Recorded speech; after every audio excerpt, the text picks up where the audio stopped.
Right now we're looking at Logic's ES1 synthesizer, which has a pretty interesting feature right here in the middle, where we have the somewhat expected low-pass filter, cutoff position, resonance control. But we also have 4 different settings for this filter, so it can basically emulate 4 different classic filter designs from instruments of years ago. The 24 dB Classic emulates the Moog ladder filter.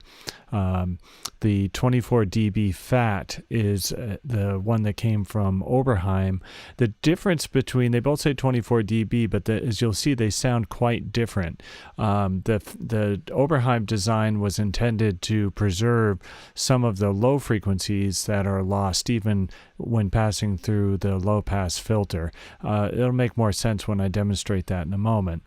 The 12 dB per octave is an older Oberheim design from the OEM series, where it's a much less aggressive filter, but still has a classic kind of vintagey kind of quality that a lot of people like.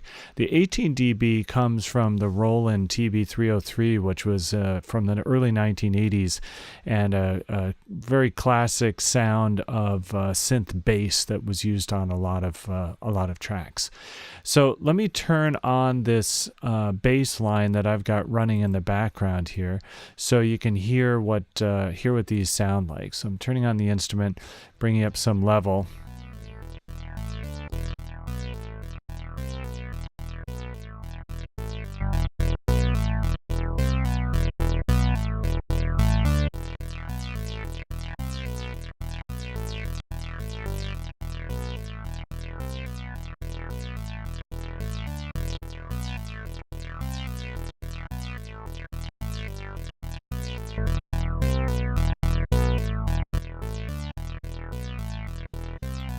Pretty different characteristics for each one. They each have a color that stands out from the others, and in isolation on a track like this, it may be hard to decide which one you'd want to use. But typically when you're layering it in with other instruments at the same time, it'll become very clear which one is going to pop through the mix for you while not getting in the way of the other instruments. So once you get this filter set where you like it, think a little bit less about exactly which you're trying to emulate, whether it's a Moog or an Oberheim or a Roland, and instead go through them and see which one works best for your track.